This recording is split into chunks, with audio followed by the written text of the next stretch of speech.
పార్టీకి ఎన్ని సీట్లు, ఏ పార్టీ ఎక్కడ సీట్లో పోటీ చేస్తాం ఆల్రెడీ మాట్లాడుకున్నారు. దీంట్లో మీకెందుకు ఈ అడావుడి అని అడుగుతా ఉన్నా. ఎంతమంది అమ్మడి రాంబాబు, కొట్టు సత్యనారాయణ, పేర్ని సాని, బొత్స సత్యనారాయణ, అమర్నాథ్ మొత్తం లైన్గా వరుసగా టీవీల ముందుకు వచ్చి బోబో అని చెప్పి మాట్లాడేస్తున్నారంటే వీళ్ళకి వైసీపీ పార్టీ ఈరోజు డైపర్ల పార్టీగా మారిపోయింది. ప్రతి అంశానికి ఉలిక్కిపడి భయపడుతున్నారు.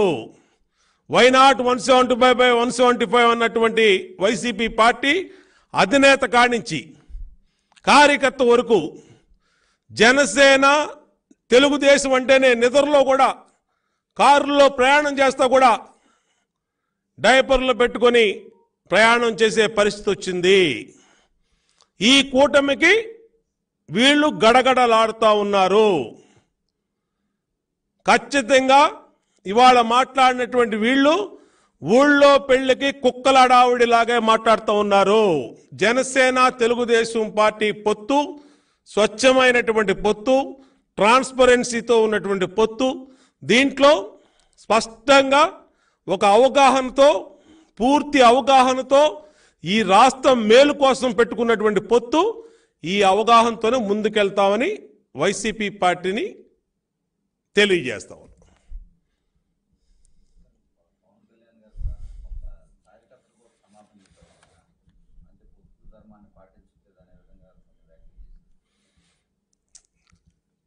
వారు మాట్లాడింది నాకు ఒత్తిడి ఉంది, నేను ప్రకటిస్తున్నా అన్నారు. ఖచ్చితంగా స్వాగతిస్తాం దాన్ని. ఏం తప్పు ఉంది దాంట్లో? పవన్ కళ్యాణ్ గారు అన్న దాంట్లో తప్పు ఏముంది? మేము ఏ సీట్లో మా పార్టీ అధ్యక్షులు, జనసేన పార్టీ అధ్యక్షులు కూర్చొని ఆల్మోస్ట్ ఫైనల్ అయిపోయినాయి. ఇంకొన్ని విషయాల్లో మంచి రోజుల కోసం కొన్ని కారణాల వల్ల ప్రకటించడానికి టైం తీసుకుంటున్నాం. ఇవాళ రిపబ్లిక్ డే, ఆయనకి పవన్ కళ్యాణ్ గారికి కూడా కొన్ని సీట్లు ప్రకటించాలని ఆయనకి ఉంది. ప్రకటించారు. ఆయన ప్రకటించిన దాంట్లో తప్పే ఉందంటున్నా. ఆయనకి ఇచ్చిన సీట్లే కదా, ఆయన తీసుకున్న సీట్లే అయ్యి ప్రకటించుకున్నారు. ఏం ఇబ్బంది ఉంది దీంట్లో? పోనీ ఇబ్బంది పడితే ఎవరు ఇబ్బంది పడాలి? మేము ఇబ్బంది పడాలి, తెలుగుదేశం ఇబ్బంది పడాలి. ఇదేంటండి మాకు తెలియకుండా? మాకే ఇబ్బంది లేదే. నేను ఇప్పుడు చెప్తున్నాం కదా మీడియా ముందు, పవన్ కళ్యాణ్ గారు ప్రకటించిన సీట్లలో మాకే ఇబ్బంది లేదు. మీకెందుకు అడావుడి అని అడుగుతా ఉన్నా. బాధపడితే ఎవరు బాధపడాలి? మేము బాధపడాలి. మీరెందుకు గోతికాడ నక్కల్లాగా ఎప్పుడు వీళ్ళకి బ్రేక్ అవుద్దా, ఎప్పుడు తగాదాలు వస్తాయా, ఎప్పుడు ఏదో విధంగా తగాదాలు పెడదామా, ఎవరినో ఒకళ్ళు రెచ్చగొడదామా, ఏదో విధంగా ఈ పొత్తుని బ్రేక్ చేద్దామని ఎందుకు అనుకుంటున్నారు? ఎందుకు అంత గోతికాడ నక్కల్లాగా కూర్చున్నారు మీరు? ఇవాళ ఆయన అనౌన్స్ చేసి గంట కూడా అవలా, 1-2 గంటలు అయి ఉంటుంది.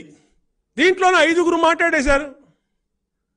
అసలు మీకెందుకండి మా పొత్తుల గురించి, మా సీట్ల గురించి మీకెందుకు అంటున్నా? వైసీపీ వాళ్ళకి మీరెవరు? ఆయన 2 కాకపోతే 4 ప్రకటిస్తారు, లేదా ఇంకోటి చేస్తారు. దానికి ఏదైనా ఉంటే మా అధినేత చంద్రబాబు నాయుడు గారు ఆయన మాట్లాడుకుంటారు. మీకెందుకు ఇవన్నీ? మీరు కాపు కులానికి మేలు చేసేవాళ్ళు అయితే కాపు రిజర్వేషన్ సాధించండి. చేత కాకపోతే నోరు మూసుకొని పొండి, ఎలాగో 70 రోజుల్లో పోతున్నామని హ్యాపీగా ఇంటికి వెళ్ళిపోతున్నామని మీ జగన్మోహన్ రెడ్డి చెప్పాడు కదా. అందరూ పెట్టే సర్దుకోండి. మాది ఒక పవిత్రమైన పొత్తు, మీది చీకట్లో పెట్టుకున్న మీ పొత్తుది. చీకట్లో మీరు అనేక పార్టీలతో పెట్టుకుంటున్నారు. కేసుల కోసం, స్వలాభం కోసం, అప్పుల కోసం, సిబిఐ ఎన్ఫోర్స్మెంట్ డైరెక్టర్ ఈడీ కేసుల కోసం, వివేకానంద రెడ్డి గారి హత్య కేసు కోసం మీరు పొత్తులు పెట్టుకుంటున్నారు. రాష్ట్రంలో చిన్న పిల్లలని చెప్తారు మీరు ఎవరితో చీకటి పొత్తు పెట్టుకుంటున్నారో. కాబట్టి మా దాని గురించి మీకెందుకని అడుగుతా ఉన్నా. కాబట్టి మాకు ఒక స్పష్టమైనటువంటి అవగాహన ఉంది. తెలుగుదేశం పార్టీ, జనసేన పూర్తి ట్రాన్స్పరెన్సీతో అలయన్స్ పెట్టుకున్నాం. సీట్లు సర్దుబాటు చేసుకున్నాం. సీట్లు సర్దుబాటు కూడా మా అధ్యక్షులు జనసేన అధ్యక్షులు పవన్ కళ్యాణ్ గారు చూసుకుంటున్నారు కాబట్టి ఆయన ప్రకటించిన దాని మీద మాకు ఎటువంటి ఇబ్బంది లేదు. మేము మాట్లాడుకున్నటువంటి వాటిలో భాగంగానే ఆయన ప్రకటించారు, మాకేం అభ్యంతరం లేదు. కాబట్టి మీరు గోతిగాడ నక్కల్లాగా వైసీపీ ఈ కార్యక్రమాలు చేయొద్దని కూడా హెచ్చరిస్తా ఉన్నాం.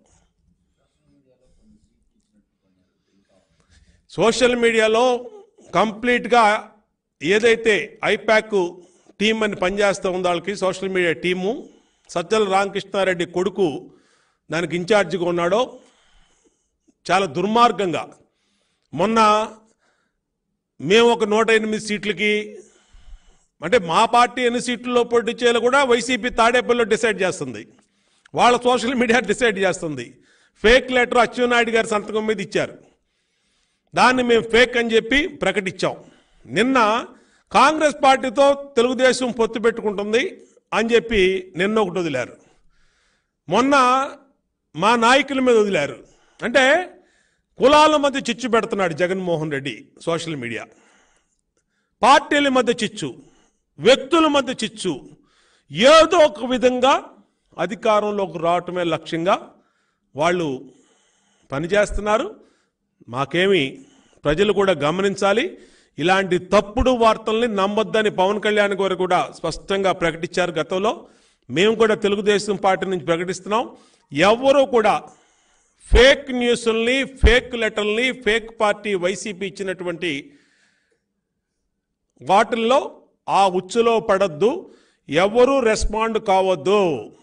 పూర్తి ట్రాన్స్పరెన్సీతో అధికారికంగా తెలుగుదేశం పార్టీ ఇదే పార్టీ ఆఫీస్ నుంచి మా అధినేత అయినా మా రాష్ట్ర పార్టీ అధ్యక్షుడు అచ్చెన్నాయుడు అయినా ప్రకటిస్తారు. ఏదైనా ఉంటే దొంగచాటుగా ఊరినే వాట్సాప్ల్లో సోషల్ మీడియాలో లెటర్లు ఇవ్వటం, సీట్లు ఇవ్వటం అనేది ఉండదు. తెలుగుదేశం పార్టీలో స్పష్టంగా ఇదే టేబుల్ ఇదే ప్లేస్లో కూర్చొని లిస్టుల్ని ఈ విధంగా చూపించి మీడియాకి రిలీజ్ చేసిన తర్వాతే అవి అఫీషియల్గా ఉన్నటువంటి లిస్టులో.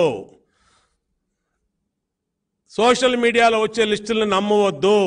వైఎస్ఆర్ కాంగ్రెస్ పార్టీ చేస్తున్నటువంటి కుట్ర, దాంట్లో ఆ ఉచ్చులో ఎవరూ పడద్దు. తెలుగుదేశం జనసేన నాయకులు కూడా విజ్ఞప్తి చేస్తూ ఉన్నాం.